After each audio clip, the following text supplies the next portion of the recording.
귀한 찬양 감사합니다. 하나님을 높입니다. 하나님을 찬양합니다. 주님 홀로 영광 받아 주시옵소서. 이 시간도 말씀 가운데 성령님 임재하시고 우리 각자에게 주시는 꼭 필요한 말씀으로 채워달라고 잠시 기도합니다.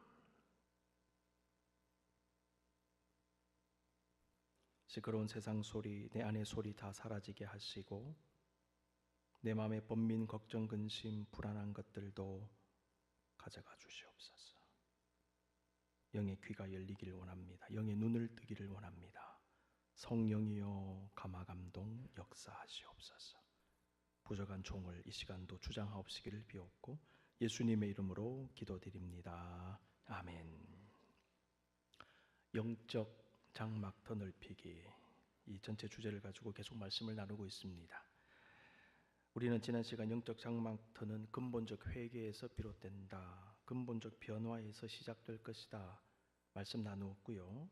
주의 구원의 즐거움을 회복할 때 이루어질 수 있음을 나누었지요.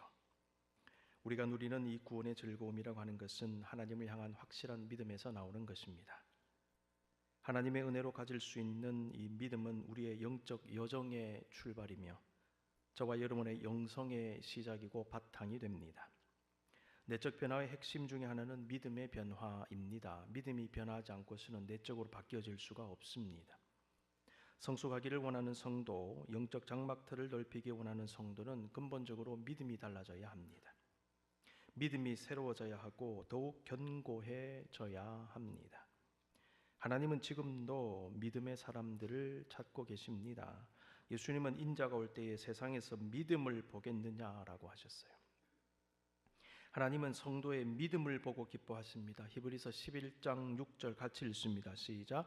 믿음이 없이는 하나님을 기쁘시게 하지 못하나니 하나님께 나아가는 자는 반드시 그가 계신 것과 또한 그가 자기를 찾는 자들에게 상 주시는 이심을 믿어야 할지니라. 아멘. 믿음장이라고 불리는 히브리서 11장은 특히 믿음의 선진들을 나열하면서 그들의 영적 승리의 가장 중요한 요소는 믿음임을 강조합니다. 그런데 중요한 것은 그들 모두가 믿음으로 영적 장막터를 넓힌 사람들이었다는 것입니다. 히브리서 11장에 등장하는 아벨과 에녹과 노아와 아브라함과 이삭과 모세 등등 성경에 기록된 최고의 믿음의 모델들은 사실 우리와 다를 바 없는 연약하고 부족한 사람들이었습니다. 그들이라고 특별한 것 없었습니다. 아브라함도 얼마나 실수가 많았습니까? 모세 역시 애굽에서 동족을 핍박하는 애굽인 보고 격분하여 살인하는 죄를 저지르기도 한 사람입니다. 믿음의 거성이라고 불리는 사람들 모두 나름대로 약점들을 가지고 있었어요. 여러 가지 크고 작은 잘못과 죄를 저지름으로 스스로 어려움을 초래하기도 했습니다. 넘어질 때도 많았습니다. 그럼에도 하나님은 그들을 용서하셨습니다. 고치셨습니다. 다듬으셨습니다. 다시 일어나게 하셨습니다. 하나님은 각 시대에 필요한 하나님의 위대한 사역들을 위해 그들을 쓰셨습니다. 부족함에도 불구하고. 어떻게 쓰셨습니까? 주의 일꾼들 만들어가면서 쓰신 거예요. 참된 성도, 참된 제자, 참된 일꾼은요, 태어나는 것이 아니라 만들어지는 것입니다. 누누이 말씀드리죠. 누가 좋은 어떤 일꾼으로 태어나는 사람 누가 있습니까? 하나님이 만들어 쓰십니다. 변화시켜 가면서 쓰시는 것입니다. 이들이 가진 공통점 중에 하나는 주의 은혜 가운데 변함없는 신실한 믿음을 가졌다는 것입니다. 그와 함께 그 믿음을 바탕으로 그들의 영적인 장막터를 넓혔다는 것입니다. 하나님은 하나님께서 쓰시기 좋도록 그들의 장막터를 넓히셔서 마음껏 사용하셨어요. 오늘 우리가 읽은 본문의 주인공 다윗은 성경에서 자신의 이 장막터를 상상을 초월할 만큼 넓힌 사람 중에 한 사람입니다. 우리는 성경 본문을 중심으로 신앙인 다윗의 모습을 분석하면서 그가 가진 여러 가지 영적 특징들을 발견하게 되는데 그 중에 하나가 바로 믿음입니다. 오늘은 성경에 나오는 이 영적 장막터를 넓힌 대표적인 인물 가운데 한 사람인 다윗을 믿음이라는 테마를 가지고 살펴보면서 저와 여러분에게 주시는 하나님의 음성을 깨닫고 우리 삶에 적용하기를 원합니다. 사실 왕이 되기 전에 다윗은요 크게 내세울 것 없는 사람이었습니다. 그런 아버지 이새의 8아들 중에 막내 아들로 태어났습니다. 그 당시 이스라엘은 엄격한 가부장적 사회였어요.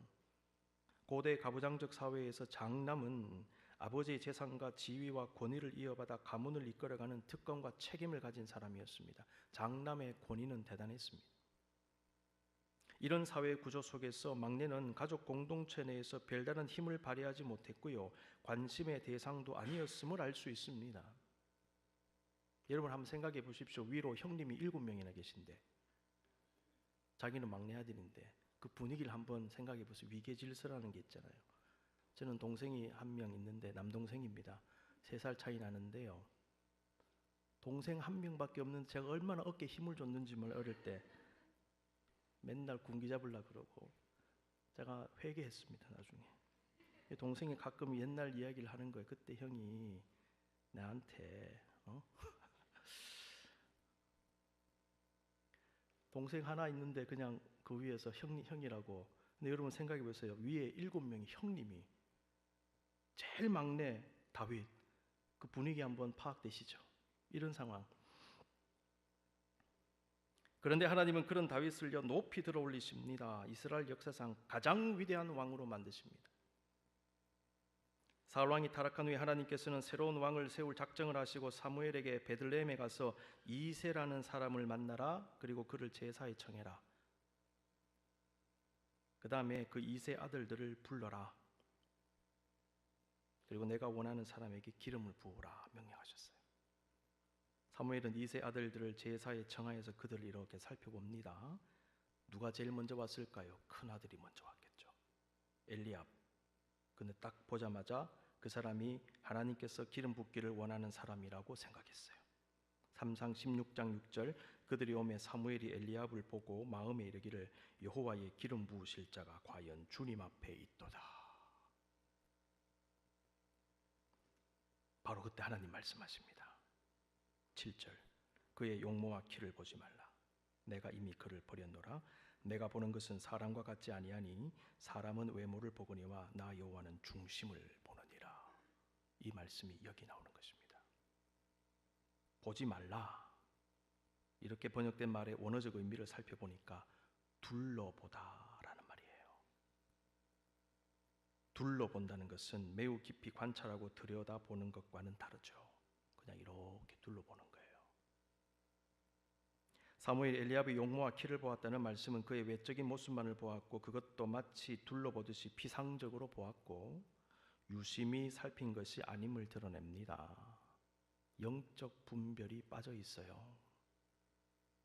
사무엘은 이새의 큰아들의 겉모습만 훑어보고는 그가 하나님께서 선택한 사람이겠거니라는 생각을 가진 것입니다. 이와 함께 사무엘은 엘리압이 장자라는 것을 중요하게 생각했을 수 있습니다. 그리고 외적인 모습을 보고 이 두 개가 결합된 거죠. 장자고 보기에도 너무 좋고. 사무엘은 가부장적 사회 속에서 자기도 모르게 하나님께서 당연히 장자를 선택하지 않으시겠냐는 것, 그리고 장자 엘리압이 키도 크고 훤칠하고 듬직해 보였기 때문에 바로 이 사람이다라는 생각을 했던 거예요. 사무엘은 다른 사람들처럼 선입견을 가졌고, 두 번째 외모를 봤습니다. 선입견을 가지고 외모를 보고 이 두 개가 결합이 된 거예요. 그러나 하나님은 중심을 보신다 하셨습니다. 중심으로 번역된 히브리 말 보니까 레바브인데 이것은 원래 심장을 의미합니다. 학자들은 이 단어가 비유적으로 사용되어져서 눈에 보이는 육적이며 물질적인 것과 대비되는 눈에 보이지 않는 내면적인 것, 비물질적인 것을 가르치는 단어로 사용된다라고 말합니다. 그러니까 중심을 보신다라는 말은 직역하면 심장을 보신다라는 말인데, 비유적으로 풀면 내면을 보신다, 보이지 않는 어떤 것을 보신다, 그 말이죠. 하나님은 외적인 것뿐만 아니라 우리의 중심을 보십니다. 우리의 마음을 보십니다. 속사람, 진짜 사람을 보십니다. 영혼을 보십니다. 하나님은 저와 여러분의 전인을 다 보십니다. 중심을 보시는 하나님을 믿는 우리 역시 하나님의 판단 기준과 안목을 가져야 합니다. 신앙인은 신앙인의 안목이 필요합니다. 하나님 말씀에 부합한 판단 기준과 분별력을 가져야 합니다. 이것 가질 때 강력한 힘이 될 겁니다. 우리도 사무엘이 행한 실수를 저지를 수 있음을 알고 늘 조심하십시다. 우리도 어떤 것을 판단하고 결정할 때 그냥 둘러보듯이 이렇게 보고 판단하면 안 됩니다. 잘 판단해야 됩니다. 깊이 들여다봐야 됩니다. 여러분, 둘러보지 마십시오. 우리도 그냥 외적인 것만 보고 판단할 수 있음을 조심해야 합니다. 선입견을 가지고 판단할 수 있음을 조심해야 됩니다. 편견을 가지고 판단할 수 있음을 조심해야 합니다. 그래서 분별은 쉽지 않지요. 분별을 위해서는 신앙 안에서 말씀을 가까이 하면서 기도를 많이 해야 됩니다. 왜요? 분별 못하도록 자꾸만 뭐가 들어올 겁니다. 이게 들어와서 나의 분별을 방해하는 거예요. 그러니까 이걸 걷어내야 되는데 뭘로 걷어내냐? 말씀으로 걷어내고 기도로 걷어내고. 아울러 하나님의 뜻을 잘 깨달아 알 수 있도록 성령님의 도움을 구하면서 우리의 마음이 계속 정화되고 정결하게 되도록 힘써야 됩니다. 더럽고 때가 묻어 있으면 분별이 안 돼요. 그래서 내면의 정결, 전에도 말씀드렸죠. 마음이 청결한 자는 복이 있나니 저가 하나님을 보게 될 것이다. 깨끗한 영혼이 주님 만나는 겁니다. 하나님은 그 순간 분별하지 못한 사무엘에게 세미한 음성을 들려주시며 깨닫게 하셨죠. 우리에게도 이러한 역사가 일어나도록 기도해야 합니다. 세미한 음성. 믿음의 사람, 영적 장막틀을 넓히기 원하는 사람은 늘 마음의 정결을 구하고 유지하면서 주님의 세미한 음성을 들으며 분별할 수 있어야 돼요. 내가 판단을 잘못할 수도 있고 생각을 잘못 가질 수도 있고, 그때 주님께서 세미한 음성을 들려주시는 거예요. 여러 가지 요소를 통하여, 경로를 통하여 너 그렇게 하면 안 된다. 사무엘에게 이러한 역사가 있었어요. 사무엘도 사람이기 때문에 실수했겠죠. 하나님은 탁 잡아주시는 거예요. 이 음성 들으며 사실 수 있기를 바랍니다. 그래야 넘어지지 않아요. 사무엘의 모습을 통해 알 수 있는 것 중에 하나는요, 막내 아들은 사람들의 관심의 대상이 아니었다는 것입니다. 사무엘도 맞이를 받잖아요. 장남을. 그 당시 사무엘을 비롯해서 그 어떤 사람도 막내 아들 다윗을 주목하는 사람은 없었던 것 같습니다. 사무엘이 이새의 집에 가서 아들들을 다 오라고 했을 때 이새가 몇 명만 불렀느냐를 잘 보셔야 돼요. 7명 아들한테만 오라고 했어요. 다윗은요, 부르지도 않았던 것 같아요. 아버지의 부름을 받지 못한 다윗은 늘 해왔듯이 양떼를 지키고 있었습니다. 본문 볼까요? 16장 11절. 또 사무엘이 이새에게 이르되 내 아들들이 다 여기 있느냐? 이새가 이르되 아직 막내가 남았는데 그는 양을 지키나이다. 아직 막내가 남았는데 그는 양을 지키나이다 라는 이새의 말을 곰곰이 들여다보면 이와 같은 메시지가 담겨 있는 것 같습니다. 저한테 사실 막내 아들이 있는데요, 굳이 그 아이까지 이 자리에 부를 필요가 있겠습니까? 그냥 다른 7 아들들 좀 잘 보시지요. 막내 아들은 양을 지키고 있습니다. 양 지킬 사람이 없어서 너라도 양 지켜라고 했을까? 너까지 가면 누가 양 지키냐? 그게 아닌 것 같아요. 다른 사람한테 맡길 수 있었던 것 같습니다. 증거가 어디 나오냐면, 나중에 이제 다윗이 전쟁터로 가는데 음식을 싸들고 갔거든요. 그때 다른 사람에게 맡기고 양들을 자기가 전쟁터로 갔다는 기록이 있습니다. 그러니까요, 이새가 부르려고 했으면 부를 수 있었다는 거예요. 다윗을 누구한테 맡기고. 그런데 안 부른 겁니다. 왜? 부를 필요가 없다고 생각했던 거죠. 다윗은 그런 존재였구나, 이 집에서. 이걸 깨닫게 돼요. 8 형제 중에 막내 아들로서 가정에서도 별로 관심과 기대를 받지 못하던 다윗, 가정을 넘어 그 당시 사회 구조 속에서 그 누구도 선뜻 주목해서 보지 않았던 소년 다윗, 그리고 아버지를 도와 양을 치던 목동에 불과했던 다윗은 인간적으로 보면 그저 그런 인생, 사람들이 알아주지 않는 인생 살다가 알게 모르게 역사에서 사라질 수도 있는 그런 사람이었을 수 있겠습니다. 그러나 놀라운 것은 그러한 다윗이었음에도 불구하고 하나님은 사무엘을 통해서 그를 부르게 하셨다는 것입니다. 이새의 말을 들은 사무엘은 다음과 같이 말합니다. 11절, 사람을 보내어 그를 데려오라. 그가 여기 오기까지는 우리가 식사 자리에 앉지 아니하겠노라. 자, 제사를 드렸는데 식사를 한다. 그렇다면 이들이 거행한 제사는 무엇이었을까? 화목제를 드렸구나. 그걸 알게 돼요. 화목제는 제사 드린 다음에 식사를 같이 했잖아요. 그러니까 사무엘에 가서 화목제를 집전하고 그 다음에 식사를 같이 하려고 했는데 다윗 없으면 나 식사 안 한다. 데리고 와라. 이렇게 된 거예요. 지금 상황이. 하나님의 세미한 음성을 듣고 기름 부음을 받을 자를 분별하며 찾고 있던 사무엘은 하나님께서 선택한 사람이 나타날 때까지 계속 찾은 거예요. 7명을 다 봤는데 감동이 안 오는 거예요. 처음에 엘리야에게 기름 부으려고 하다가 하나님이 탁 막으셨죠. 그 다음에 계속 봤는데 감동을 주지 않습니다. 근데 아들이 다 왔느냐? 안 왔습니다. 한 명 남았습니다. 불러라. 그 아들까지 내가 봐야 되겠다라는 거예요. 하나님은 큰 자도 찾으시지만 여러분 작은 자도 찾으십니다. 하나님은 특히 작은 자를 작다고 외면하지 않으십니다. 하나님은 작은 자도 들어올리시며 크게 쓰시는 하나님이신 줄로 믿습니다. 다윗은 이러한 하나님의 은혜를 받은 것입니다. 그리고 그 은혜로 그의 인생은 드라마틱하게 바뀌어지게 됩니다. 다윗의 인생 역전의 중심에는 하나님께서 주신 은혜와 믿음이 자리하고 있습니다. 자, 그렇다면 우리는 이 다윗의 믿음을 어떻게 확인할 수 있을까요?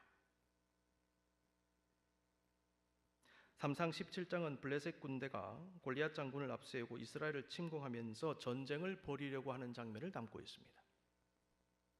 3상 17장은 다윗의 믿음이 분명하게 드러나는 사건들을 담고 있는데 우리는 특히 다윗이 직접 한 말을 주목할 필요가 있습니다.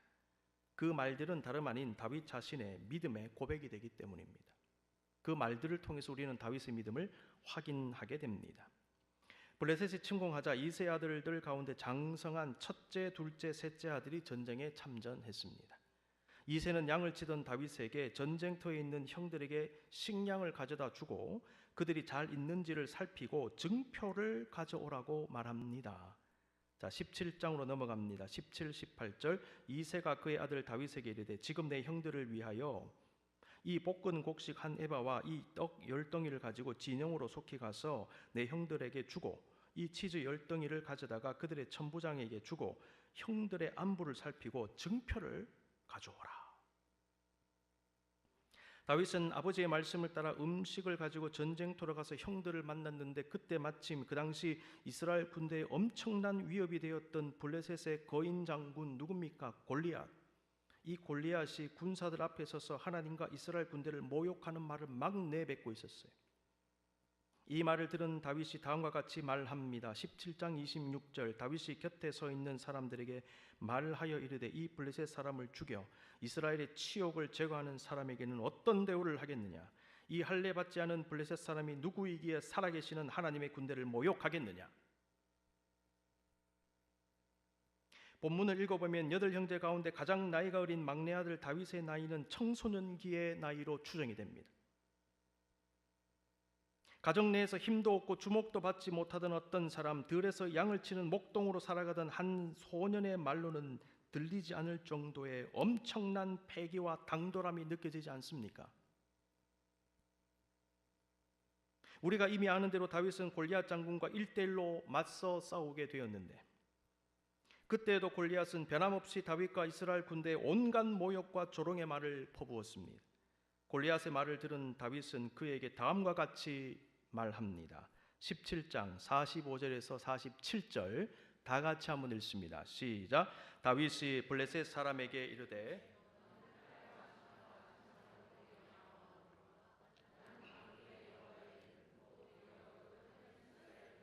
하나님의 이름으로 내게 나아가노라.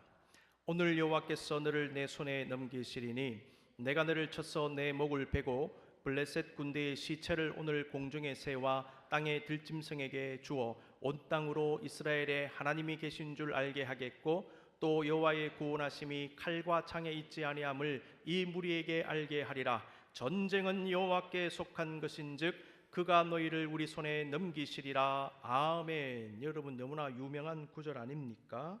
이 말씀은 다름 아닌 다윗이 10대의 나이에 들에서 양치다가 아버지의 부탁으로 우연히 전쟁터에 갔고 너무나 놀랍게도 이스라엘 모든 군대가 두려워하던 골리앗 장군 앞에 서서 말한 게 이 말이에요. 우리는 본문을 볼 때 마치 한 신앙인의 너무나 뜨겁고 강렬한 신앙의 고백을 듣는 것 같은 생각을 가질 수 있습니다. 3상 17장 45에서 47절은 다윗의 위대한 신앙 고백문이라고 말할 수 있는 것입니다. 10대 소년이 모든 사람들이 치를 떨던 두려워하던 골리앗 장군 앞에서 이런 고백을 내어놓는다니. 초기 교회 때부터 가장 중요하게 가르쳤고 강조한 것 중에 하나가 신앙 고백입니다. 기독교 역사를 보시면 다양한 종류의 신앙 고백문들이 형성되어 전해 내려오고 있음을 보게 됩니다. 그 중에 하나가 우리가 주일 예배 시간마다 고백하는 사도신경이지요. 사도신경은 우리가 믿는 바의 핵심을 축약된 형태로 정리한 것입니다. 신앙은 1차적으로 입술의 고백으로 표현되어져야 합니다. 로마서 10장 9절 10절 내가 만일 내 입으로 예수를 주로 시인하며 또 하나님께서 그를 죽은 자 가운데서 살리신 것을 내 마음에 믿으면 구원을 받으리라. 사람이 마음으로 믿어 의에 이르고 입으로 시인하여 구원에 이르느니라. 아멘. 예수 그리스도가 자신의 구주이심을 진심으로 믿고 입으로 시인하며 고백할 때 구원에 이르게 되는 줄로 믿습니다. 그러므로 마음으로 믿고 입술로 고백하는 게 중요합니다. 근데 이게 사실은 굉장히 어려워요. 마음에 믿음이 없을 수도 있고 그 다음 입술이 고백이 안 되는 거예요.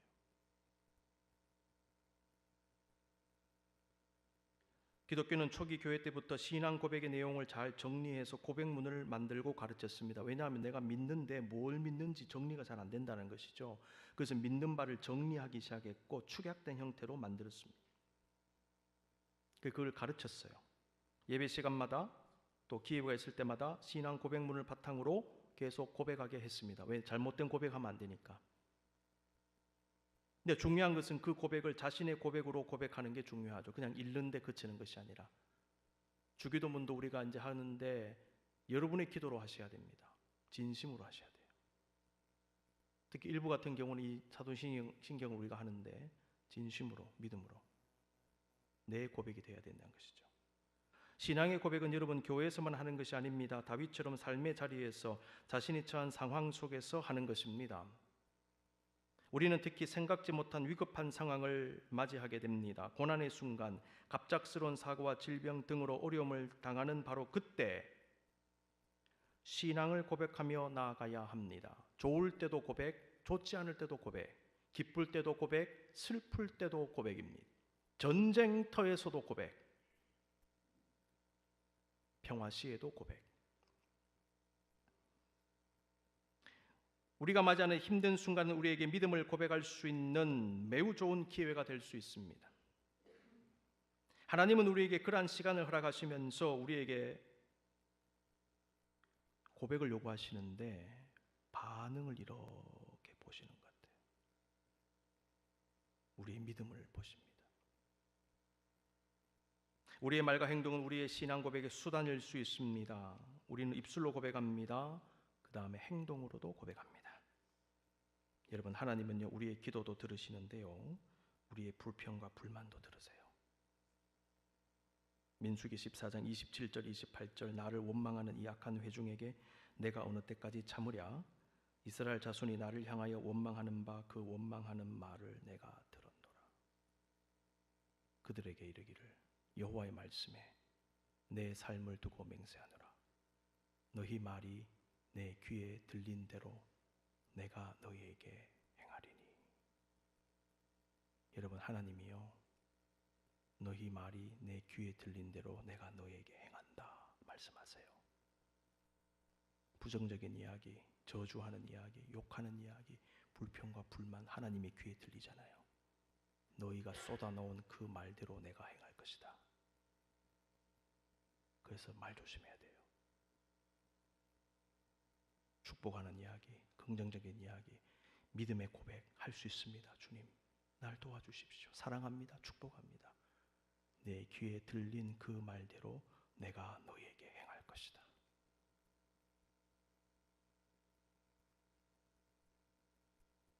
우리의 원망과 불평의 말을 들으시고 하나님의 귀에 들린 대로 행하겠다고 하시는 하나님께서 어찌 우리의 신앙의 고백을 듣지 않으시며 우리의 믿음의 고백대로 행하지 않으시겠습니까? 네가 신앙을 고백하는구나. 네가 믿음을 고백하는구나. 내 귀에 들린 대로 내가 너에게 행할 것이다.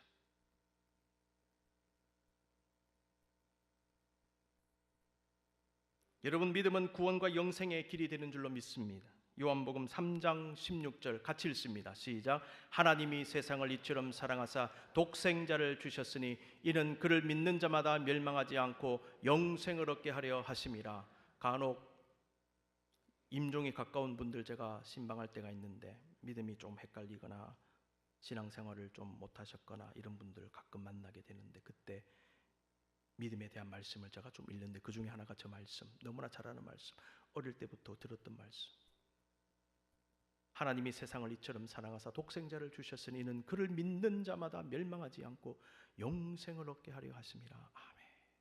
성도님 믿음을 회복하셔야 됩니다. 성도님 믿음을 붙잡고 천국 가셔야죠. 말씀드려요. 믿음은 구원과 영생의 길입니다. 하나님 안에서 믿음은 여러분 강력한 힘이 되는 줄로 믿습니다. 보십시오. 마가복음 9장 23절 같이 읽습니다. 시작. 예수께서 이르시되 할 수 있거든이 무슨 말이냐? 믿는 자에게는 능히 하지 못할 일이 없느니라 하시니 믿음은 강력한 능력이 되는 것입니다. 믿는 자에게는 능히 하지 못할 일이 없다. 할 수 있거든. 그게 무슨 말이냐? 믿음은 능력이다. 하나님은 믿음을 보시며 응답하십니다. 마태복음 9장에 기록된 대로 예수님께서 길을 가실 때 두 맹인이 따라 붙었어요. 다윗의 자손이 우리를 불쌍히 여기소서라고 말하자 예수님은 그들에게 내가 능히 이 일을 할 줄을 믿느냐? 라고 물으셨습니다. 그랬더니 주여 그러하오이다. 주여 믿습니다. 그 다음 보십시오. 그들의 눈을 만지시면서 너희 믿음대로 되라고 하셨어요. 이 장면은 믿음은 하나님의 역사의 통로가 됨을 깨닫게 합니다. 주님은 믿음을 먼저 확인하시고 역사하신 주님. 믿음은 능력의 통로가 된다. 역사의 통로가 된다. 너희 믿음대로 될지어다.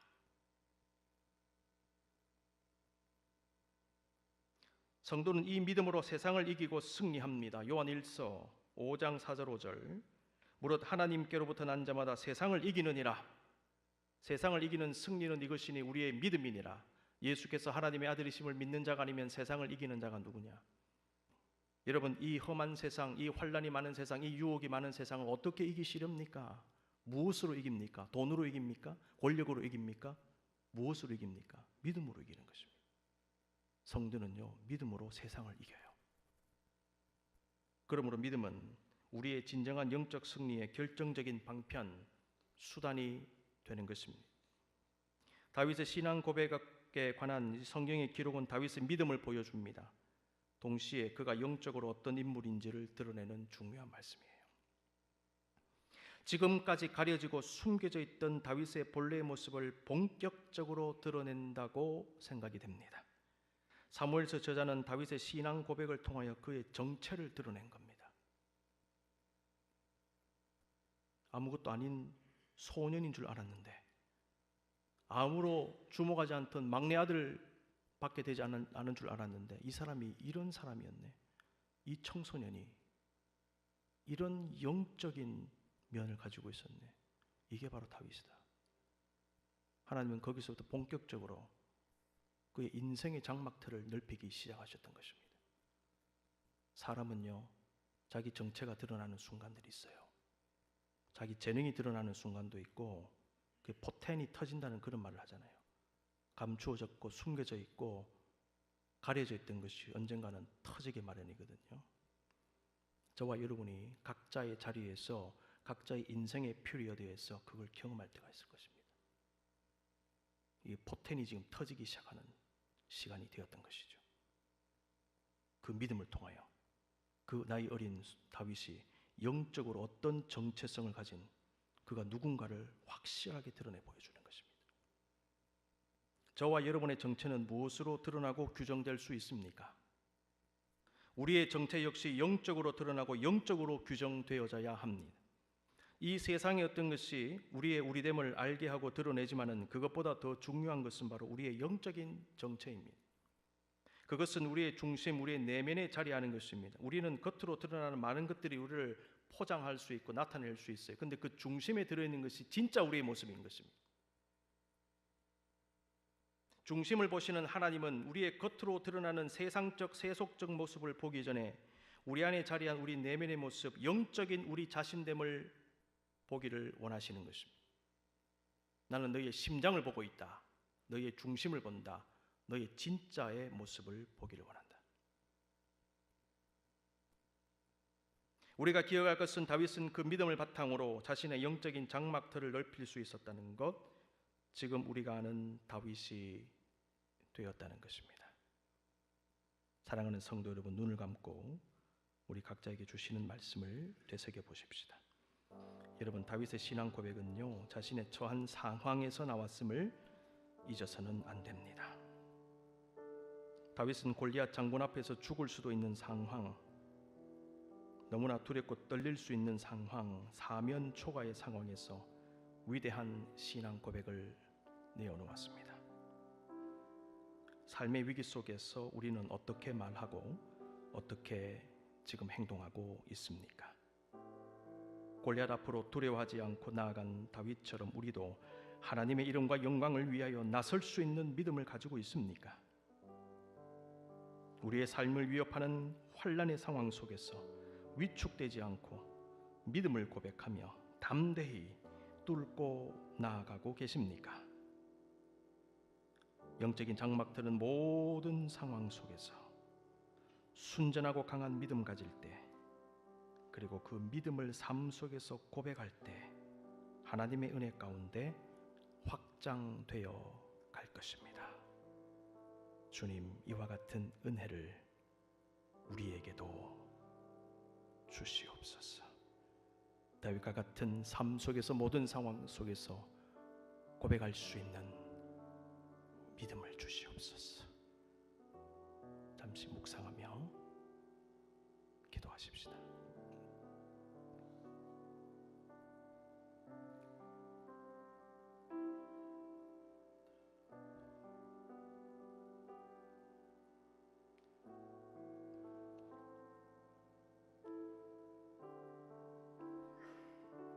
그렇습니다. 우리의 믿음으로 우리의 영적 장막터가 넓혀지게 될 것입니다. 하나님은 다윗의 믿음을 보셨듯이 우리의 믿음도 보기를 원하십니다. 모든 상황 속에서 주님 앞에 드릴 합당한 믿음의 고백을 올려드리십시다. 그 마음 가지고 마지막 찬양 하나님께 드립니다.